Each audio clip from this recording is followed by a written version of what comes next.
a few years ago, teaching fifth grade at a small school, and these students have been very close to one another. They have been in the same class probably since pre-K. It was the second week of school, and after lunch, I had just finished reading a chapter from a novel to my class. I asked one of my students, Demaya, a question about what I had read. She replied with a little bit of attitude in her voice, I don't know. So I responded, well, think about it for a minute and I'll come back to you.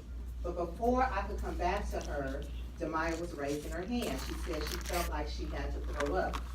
I told her, well, go ahead, go to the restroom, but Demaya just sat there. She never moved. She slumped down in her chair, her eyes rolled in the back of her head. She started moaning and convulsing, and within a week, Demaya had passed away. She had a brain aneurysm, and my entire class, the students who had known Demaya since pre-K, had witnessed the entire thing. I would like to be able to say that my students received adequate grief counseling and that they are emotionally and mentally stable, but the truth is I really don't know. I transferred to another school a few weeks after that tragedy.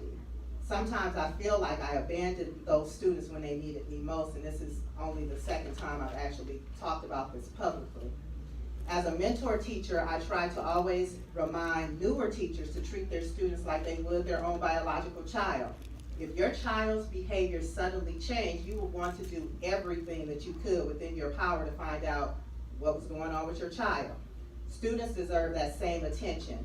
We never know what a child goes through at home, and it's our job as educators to ensure that school is a safe place. It takes more than just teachers to ensure that school is a safe place. It takes the participation of the entire community. One of Zeta Phi Beta's founding principles is community service. Zeta Phi Beta has youth auxiliary groups like the Pearlettes, the Amiquettes, and the Arcanettes, in which we mentor young girls to become productive members of society.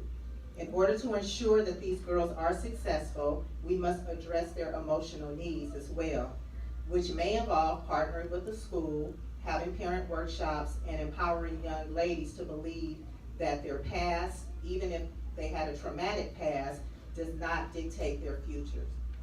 I would like to leave you with this quote from T.D. Jakes. When you begin to realize that your past does not necessarily dictate the outcome of your future, then you can release the hurt. It is impossible to inhale new air until you exhale old air. Thank you.